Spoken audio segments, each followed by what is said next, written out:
শরবত বানাবো, তো বানানো হয়ে গেছে। তো দেখতেই পা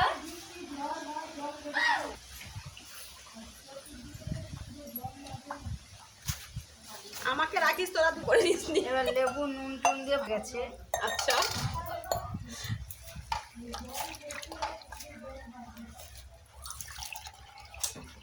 এই কটা লোক গুনে ফেল।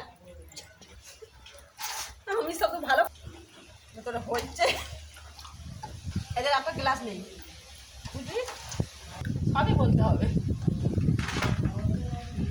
তারা লাইক সাবস্ক্রাইব